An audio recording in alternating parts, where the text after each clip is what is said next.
В общественной приемной главы Республики Коми прошла прямая линия. О том, какие праздничные мероприятия запланированы в Инте 22 августа, в День Республики, рассказали заместитель руководителя администрации округа Елена Моторина и начальник отдела культуры Ольга Попова. К сожалению, нам уже 2 года не удавалось из-за коронавирусной инфекции отметить наш самый любимый праздник – День Республики Коми. И в этом году, в год 101-й годовщины образования Республики Коми, мы отмечаем 100-летие Республики Коми, которое было в прошлом году. И в афише праздничных мероприятий, которая сегодня выйдет для всех жителей города Инты, представлены все мероприятия. И начинается наш праздник уже с 20 августа. На территории Центральной библиотеки будет литературно-фольклорный фестиваль «Лов'я-Кыв». Это живое слово. Это наша библиотека выиграла народный бюджет, победителем стал народный бюджет в сфере этнокультурного развития народов, проживающих на территории Республики Коми. Вот они представят нам свой проект в виде этого фестиваля. Будет очень интересно, и самое главное, что там будет участвовать сельский коллектив деревни Ерпияк, коллектив Ерпияночка. 21 августа на площади микрорайона Южный пройдет традиционная праздничная концертная программа с названием «Край родной, навек любимый» с участием лучших солистов и лучших творческих коллективов микрорайона Южный. Там у нас замечательные коллективы, и присоединится туда также клуб «Железнодорожник». 22 августа сам день празднования Дня Республики Коми пройдет на площади Ленина большая праздничная ярмарка, которая называется «Интинский Арбат». Это будет выставка продажи сувенирной продукции, выставка изделий мастеров декоративно-прикладного творчества «Кужич Кияс». Это умелые руки. Замечательная выставка, которая была выполнена силами сельского дома культуры поселка Юстедор. Щокара Верга, это 100 троп оленеводов. Мы эту выставку видели в онлайн-режиме в течение года. Сейчас она будет представлена всем зрителям уже в виде в таком, чтобы мы могли увидеть воочию все портреты оленеводов, которые были выполнены в рамках этого проекта. Ну, конечно, какой же день республики без работы ЧУМа? Мы уже все соскучились и все очень хотим посетить ЧУМ. Площадка традиционная также Интинского краеведческого музея. Будет этнозона игровая. Это представит нам гимназия номер 3. Они в прошлом году выиграли также народный бюджет. Значит, сбой и тереп, ловкий и быстрый. Вот они этот проект прошлогодний, да, народный бюджет представят нам в этом году. Площадка традиционная тоже станция юных натуралистов, конечно, выездная торговля. И в 12 часов на площади Ленина на нашей сцене начнется праздничная концертная программа с участием и национально-культурных обществ, всех творческих коллективов города. И приедут к нам из Ерпияга, вот я уже говорила, они 20-го будут работать, да, творческий коллектив сельский и сельский коллектив деревни Абись. В рамках празднования Дня Республики Коми 22 августа запланирован традиционный общегородской велопробег. Велопробег, все-таки хотим мы сделать наш велопробег.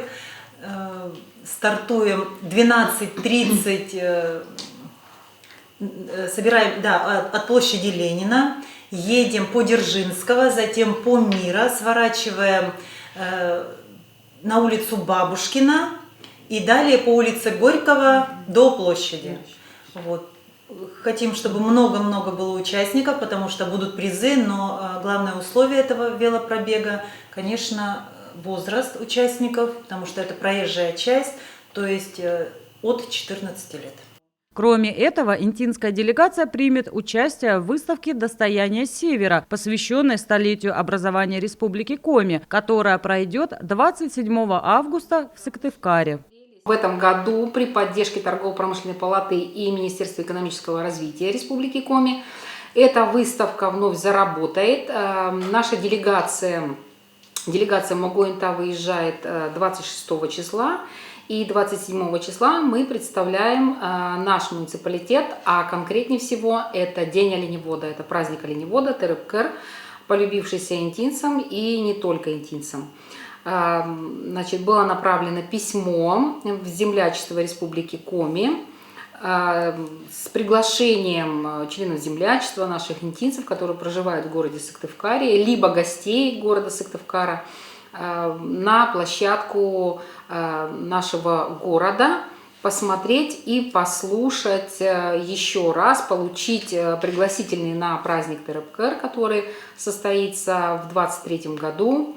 В марте месяце. Также с нами выезжает для участия в концертной программе, которая организована Министерством культуры на площадке торгового центра «Июнь», наш коллектив народной песни «Сударушка». И надеемся, что площадка будет представлена достойно. На площадке будет представлена продукция агрокомплекса «Интапли Полярная», уже в новой красивой упаковке, и новые изделия нашего предприятия «Серпас», который вновь заработал. Вот, собственно говоря, что мы будем представлять в городе Сыктывкаре. Мероприятий очень много, все они разнообразны, интересны и увлекательны. Более подробно с программой празднования Дня Республики Коми можно ознакомиться на сайтах и страницах в соцсетях культурных учреждений Инты.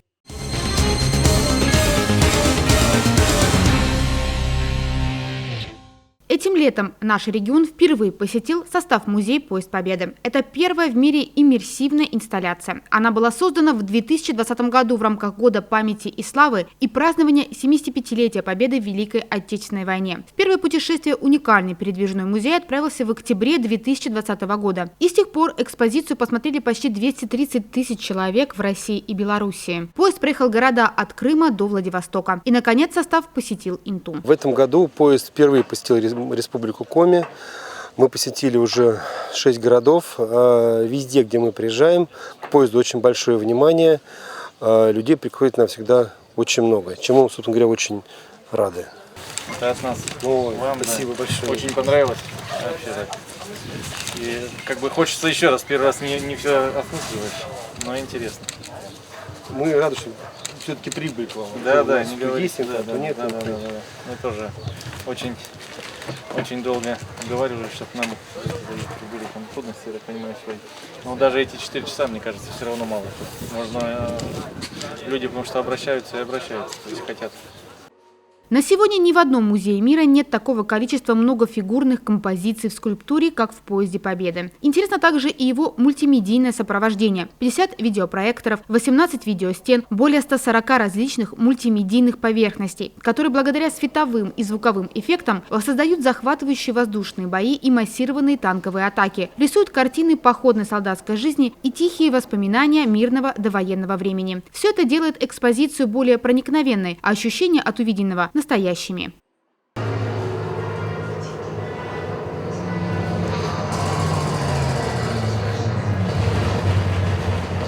«Поезд Победы» – это уникальный, первый в мире иммерсивный передвижной музей с эффектом погружения. Свое путешествие мы начали в октябре 2020 года из Москвы, с Белорусского вокзала.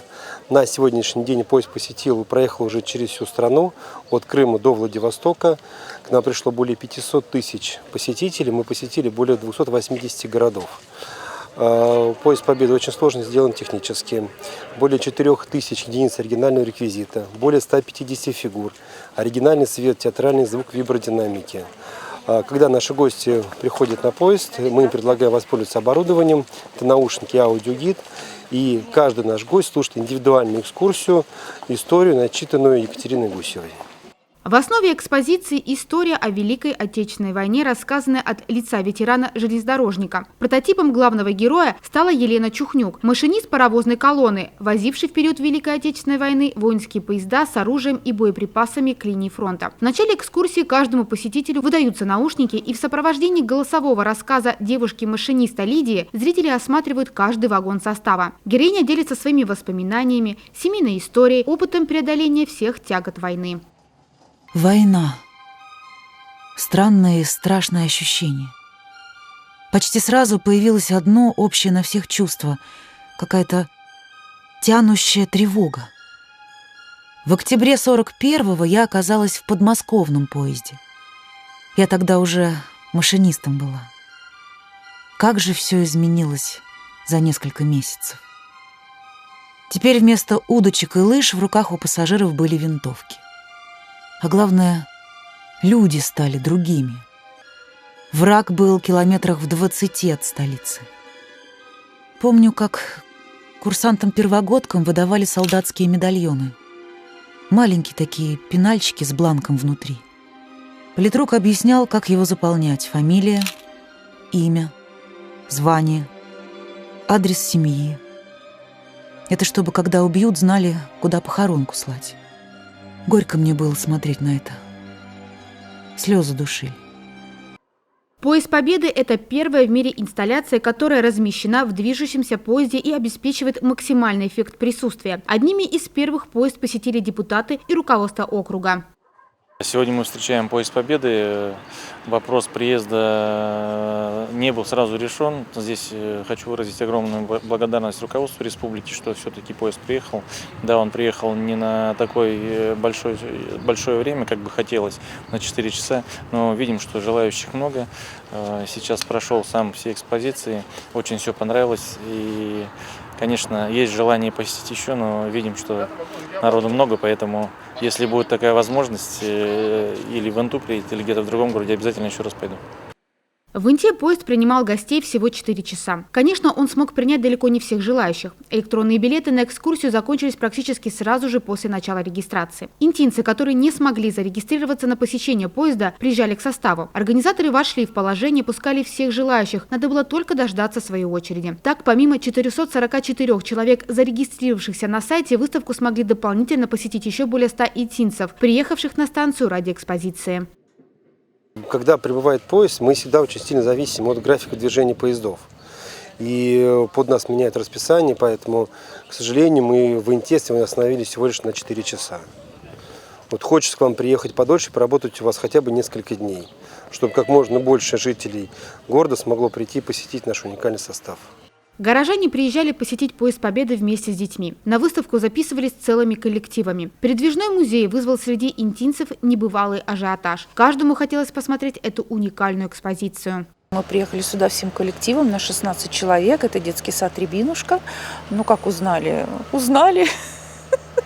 Вот очень хочется посмотреть эту экспозицию. Много-много слышали о ней. В пространстве историко-художественной экспозиции «Поезд Победы» запечатлены образы прошлого нашей страны. Непарадный портрет великой эпохи в лицах, жестах, мгновениях, аутентичных предметах и подлинных чувствах. В каждом вагоне своя атмосфера, начиная с самого входа. Помимо аудиогида, для каждого вагона продумано свое звуковое сопровождение и освещение, чтобы даже не слушая экскурсию, можно было проникнуться.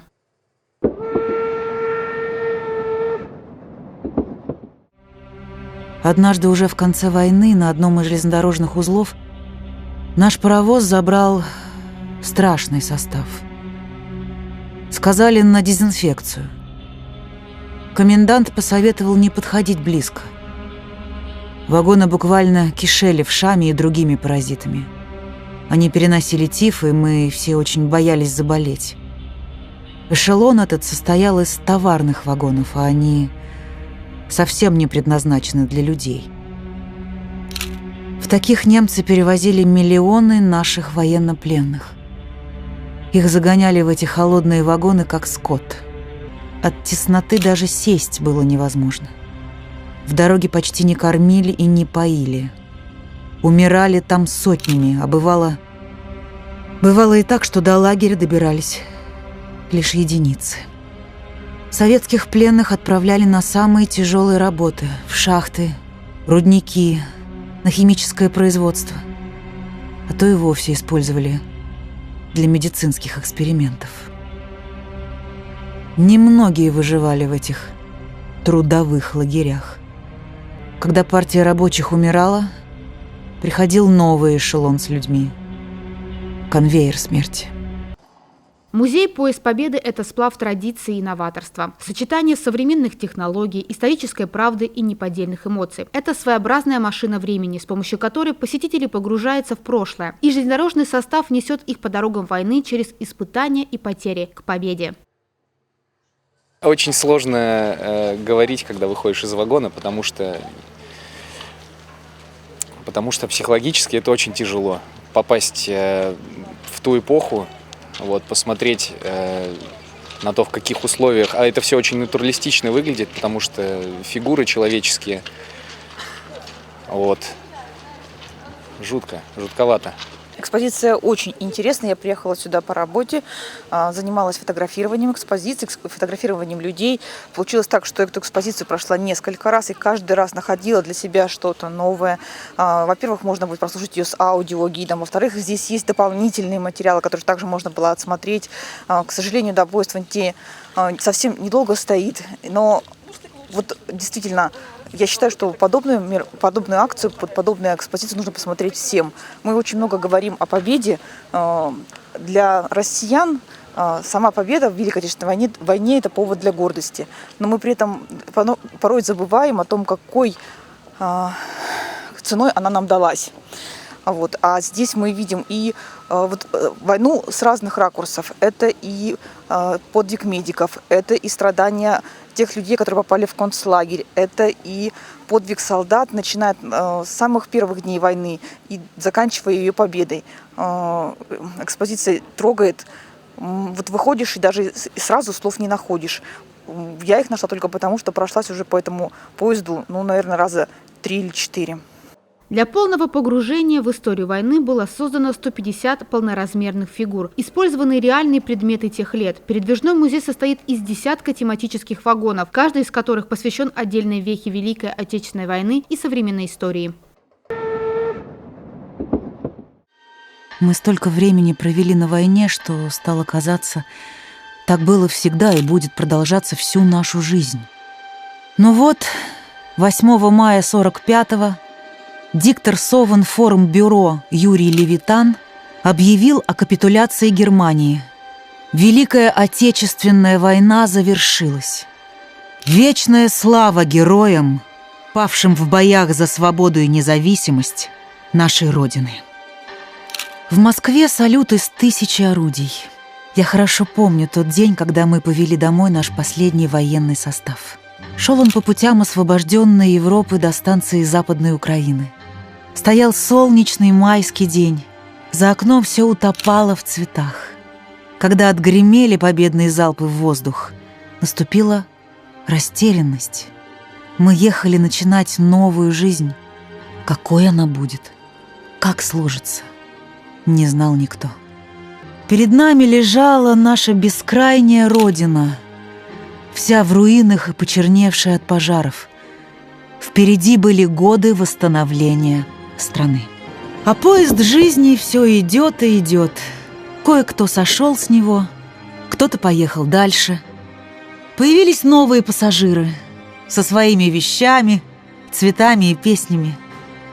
Но мне иногда кажется, что в вагонах все еще неуловимо присутствуют те запахи и звуки. Я все еще чувствую дым фронтовой махорки и печальный проигрыш пробитой пулей гармошки. Глядя на вечный придорожный пейзаж, задаюсь вопросом, сколько же наших мальчишек, веселых и храбрых, остались лежать в этой траве. На осмотр 10 экспозиционных вагонов отводится 40 минут. Группы следуют друг за другом с перерывом в 5 минут. Посетителей сопровождают волонтер, который помогает им с настройкой аудиооборудования и контролирует передвижение группы по составу. В Инте для этой работы было задействовано 32 волонтера. Это местные ребята из отряда мэра. Везде, куда прибывает поезд, с нами работают волонтеры. Это ребята того города, куда мы прибываем. Естественно, мы с ребятами встречаемся заранее, мы проводим с ними брифинг, обучение, как работать на поезде. И без волонтеров, конечно, нам было очень сложно. И хочу сказать сразу заранее спасибо большое организации, спасибо большое волонтерам, всем тем, кто принимает поезд Победы в Инте. Очень надеемся, к вам еще раз вернемся и не раз. До самого отправления экспозиционного состава поезд принимал посетителей. Организаторы проекта выразили желание снова приехать в Инту, чтобы все желающие смогли посетить музей. –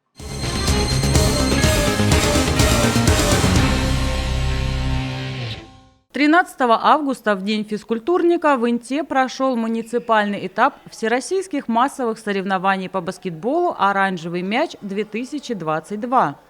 На данном турнире принимают команды участия разных возрастов, где более опытные команды могут дать пример, показать пример более молодым командам, молодым девушкам, мальчикам.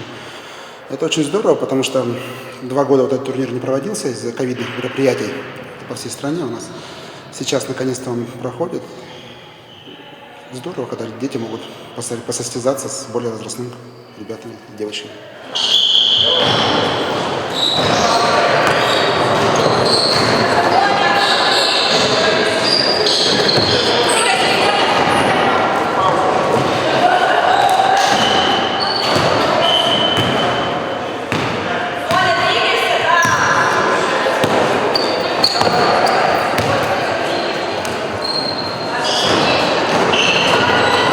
Данные соревнования проходят в рамках реализации федерального проекта «Спорт. Норма жизни» национального проекта «Демография». Проводились они на базе 8-й школы. К участию приглашались все любители этого вида спорта. В команде есть и молодые девчонки, и они предложили, давайте поиграем.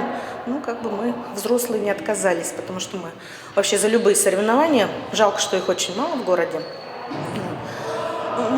На данный момент состав такой, что кто остался в городе, сейчас сезон отпусков, все разъехались, кто куда.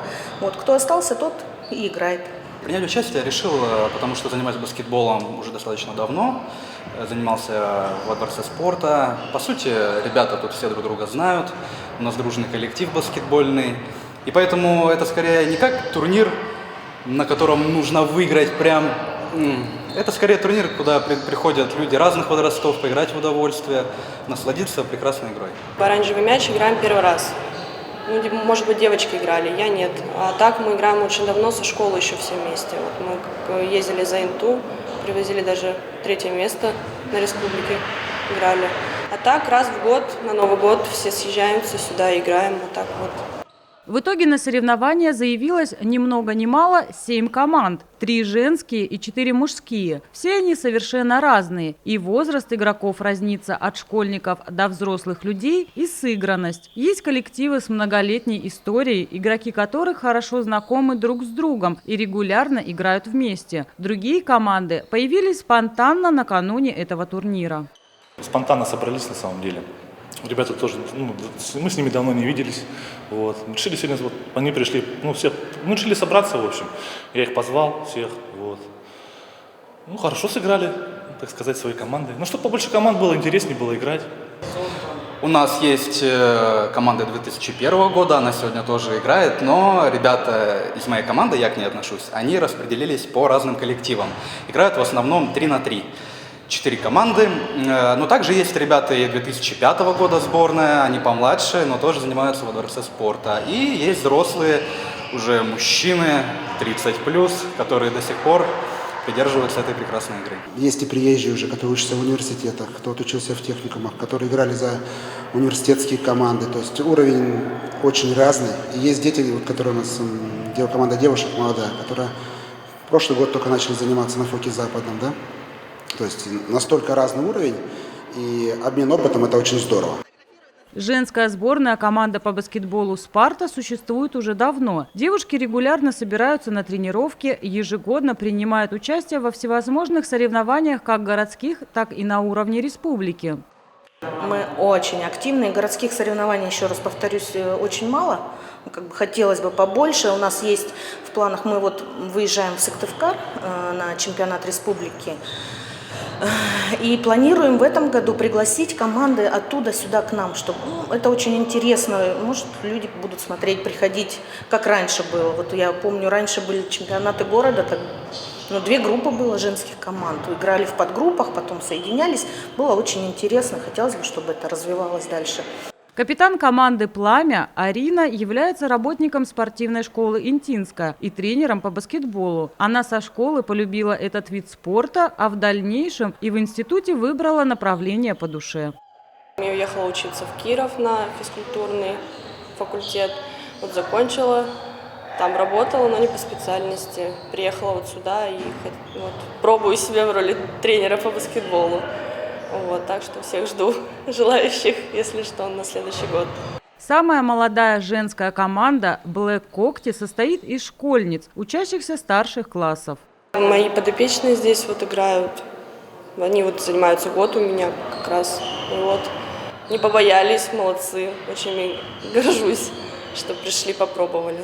Стритбол – это разновидность баскетбола, появившаяся в середине прошлого века на асфальте бедных кварталов Америки. Две команды по 3 человека играют на корте размером с половину обычной баскетбольной площадки, забивая мяч в одно и то же кольцо. В России игра появилась в начале 90-х. Соревнования по стритболу «Оранжевый мяч» проводятся с 2005 года, а в Инте турнир впервые прошел в 2015 году.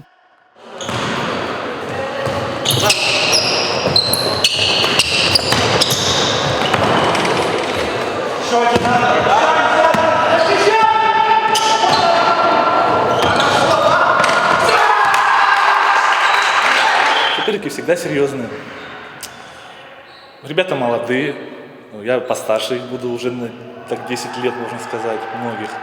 Вот. Это что, наша молодежь, которые наши бывшие ребята отыграли за сборную. Я играл раньше в баскетбол, еще с 2001 года, получается, играл в баскетбол здесь в Инте до 2011 года. В данном турнире не важно на самом деле, кто победит. Эта игра скорее для тех, для кого спорт – это удовольствие и возможность здорово провести время. Конечно, победить нам очень хочется. Но сейчас у нас команда в основном возрастная. Конечно, нам уже не до побед, а участие для нас это очень важно. Мы участвуем во всех всевозможных, даже не по баскетболу. По итогам соревнований «Оранжевый мяч-2022» первое место среди женских команд завоевала команда «Пламя». Среди мужских – команда «Психокидс». Каждая команда-победитель и призеры 2 и 3 места награждены дипломами Министерства спорта и призами от спонсора мероприятия. Отдельно были отмечены лучшие спортсмены по итогам конкурса 3-очковых бросков, который проходил в перерывах между играми. Участники соревнований остались довольны спортивными встречами и получили массу эмоций и впечатлений.